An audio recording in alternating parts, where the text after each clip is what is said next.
Hello and welcome to the program. I'm Alyssa Betts. While the family of an asylum seeker who took his life in Darwin's Wickham Point Immigration Detention Centre wait for the coroner's findings, more concerns are being raised about suicide attempts there. Jane Bardon reports doctors disturbed by treating those who've self-harmed have now lodged official complaints with the Northern Territory government. And a warning, this story contains accounts that may distress some viewers. Muhammad Ali Purdle has been waiting for more than a year to find out what led to the suicide of his nephew-in-law in immigration detention in Darwin. He hadn't even realised that 62-year-old Afghan Hazara Haider Ali Ikhtiar had arrived in Australia by boat from Indonesia until being informed of his death by the police. I'm very get upset. I'm very I get very sad. Haider Ikhtiar hung himself in the Wickham Point Immigration Detention Centre in June 2013. Muhammad had to tell Haider's wife Masum, who's hiding in Pakistan with the couple's children. The young was know, the old one understand his father passed away. Yes, sometimes very upset. They're still waiting for more information. I said to police, can you give me the report from Haider, why they killed by self, any problem medical, any problem he was sick, anything problem he upset. The police, they didn't received from police to why they did like Haider by self, they killed. On 26 June 2014, the coroner's clerk telephoned Muhammad Ali Purdle to inform him of the inquest dates. This call was then followed up with a letter. Mr. Purdle was advised to contact the coroner's clerk for any further queries. Last week, a mandatory inquest was held into Haider Ali Ikhtiar's death. The inquest heard he was seen waving casually to other detainees. Then his body was found hanging 5 minutes after he had jumped from a first-floor beam. The coroner's counsel, John Tippett, told the inquest Mr. Ikhtiar fled Afghanistan and Pakistan to Australia in March 2013 because of the Taliban's hatred of ethnic Hazara people. He was already suffering post-traumatic stress disorder and depression when he arrived. Police Constable Tanya Ward reported that Haider Ikhtiar was hoping to get a bridging visa, but that was denied. He was quite upset. His caseworker reported his reaction to finding out he wasn't going to be released with a group of other detainees. I thought he was having a heart attack, but he was hyperventilating. The Immigration Department's lawyer John Aegis told the inquest it was more accurate to say Haider Ikhtiar had not yet obtained a bridging visa. A Serco detention centre officer, Mehdi Jafari, had filed a report saying Haider Ikhtiar looked stressed and isolated and had asked other detainees several times how to commit suicide. His psychologist, Jajit Ahuja, didn't get the report. Dr. Ahuja said if he'd known about it, I would have put him on the psychological support programme, so he was consistently being monitored by Serco. Mr. Ahuja said Haider Ikhtiar had been attending meals and taking part in activities. He had denied considering suicide during regular psychology sessions because it was against his religion. So mental health staff concluded he had no desire to self-harm. The psychologist did later refer Mr. Ikhtiar to be considered for 24-hour monitoring as a precaution, a day before he died. The impact of Haider Ikhtiar's suicide has reverberated around Australia's Afghan Hazara community. It's terrible, and when you look at it, and especially knowing that all these tragedies inside our detention centres are preventable, There were cases that a young detainee lost his life in Queensland. Another gentleman lost his life in Villawood Detention Centre in Sydney. If the government is right that there are sufficient facilities provided, health facilities and psychiatric help provided to detainees, then we will not see such incident happening in our detention centres. Riz Wakil now has a printing business in Sydney. When he was detained in Western Australia, fellow detainees were attempting suicide. He says being able to help in the detention centre kitchen helped him push away suicidal thoughts. I myself spent 8.5 months in Curtin Detention Centre. I saw people sewing their lips together. I saw people trying to commit suicide and trying to take their own life. When these people arrive here on our doors, hoping that we will help them, and when all these hopes are shattered and they find themselves detained indefinitely in these desert camps, such as Curtin and far, far away in Christmas Island, without any proper help, without any knowledge as what will happen, and leaving them in limbo and uncertainty that what will happen to them, I think it destroys their life. Haider Ikhtiar's death has saddened Darwin's community of Hazaras.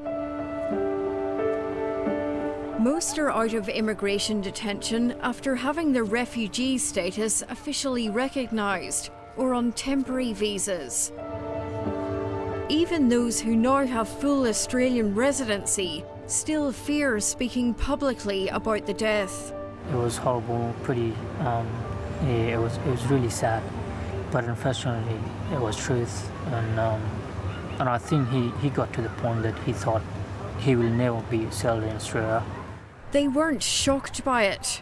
Someone killed and someone committed suicide. It's been news for Australian people. For me, for Hazara people, it's the everyday experience. The friends who don't want to be identified were held in Darwin's Northern Immigration Detention Centre for 23 and 16 months each.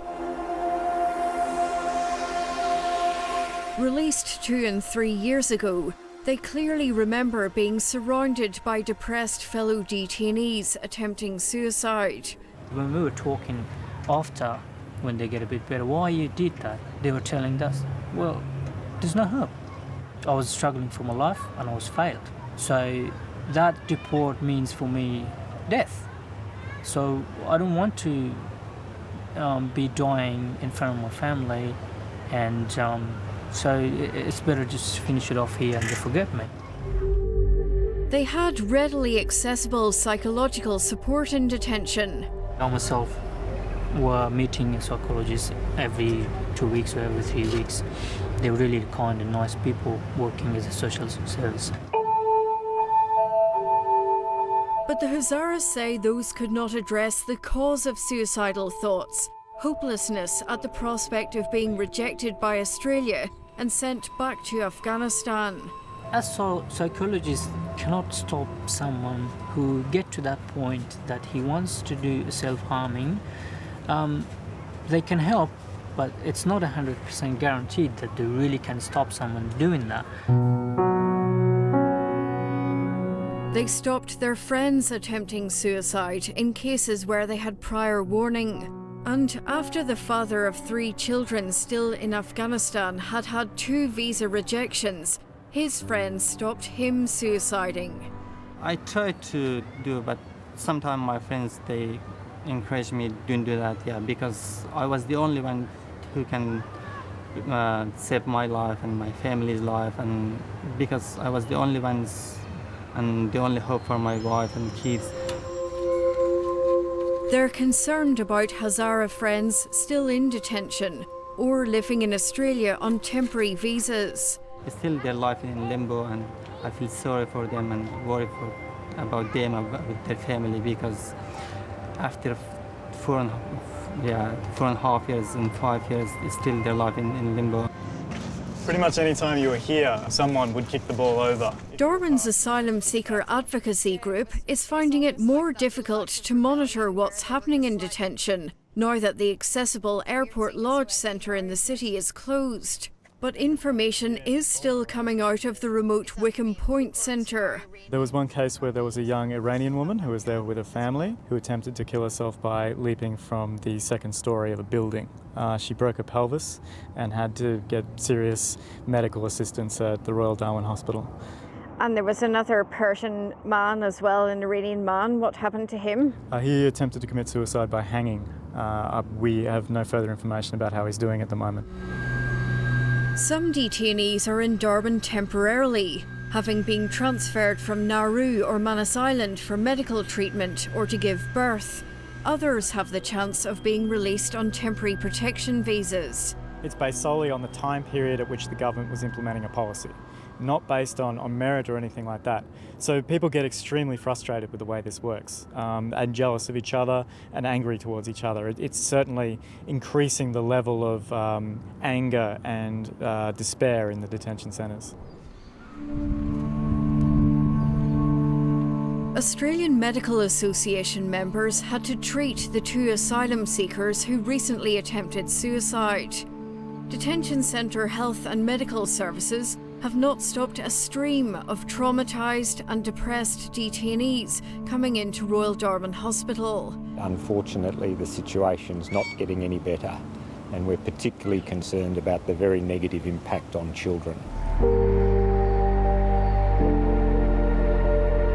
The association's members have now officially concluded that federal immigration detention is harming the children. So they've reported 7 cases to the Northern Territory government under its mandatory child abuse reporting laws. Several children have been reported to the Office of Children and Families for further investigation because of the recognised harmful effects of ongoing detention.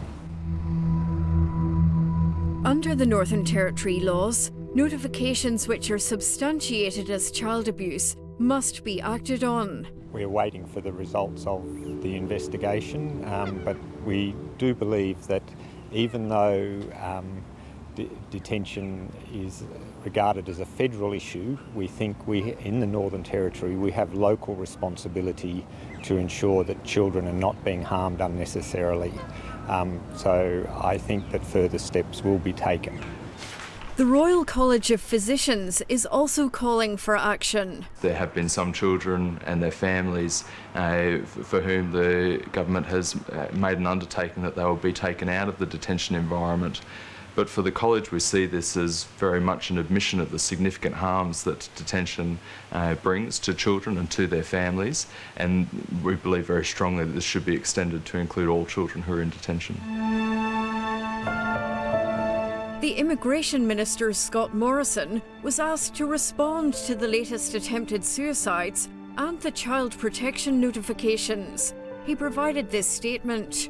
The government's strong border protection policies are working, and our proposals before the Parliament will ensure that even more children are removed from immigration detention. The only things standing in the way of this are Labor and the Greens, who oppose our legislation to resolve the backlog of some 30,000 cases they left behind. We will continue to reduce the detention population by proceeding to process people's claims consistent with legislation currently before the Parliament. When the legislation is passed, we will be able to further reduce the detention population. In Adelaide, Hyder Ali Ikhtiar's Australian family have a few more weeks to wait until the coroner hands down his findings. I want some people to call me like police, maybe immigration department. Should be what Hyder last year, this time he died, passed away, nobody to call me. They hope his wife and children might eventually be able to migrate to Australia. His wife told me when no safety in Pakistan, so I asked the police, I also the immigration department to call me from Darwin. You can do that maybe Masuma with 4 children can do that to come into Australia. Police say no, it should be asked the immigration department. I don't know what can I ask. Somebody I didn't find them, can I ask them? Like the families of many other asylum seekers, they remain stranded between the country they fled and the country they want to live in. And if you or someone you know needs help, you can call Lifeline on 13114.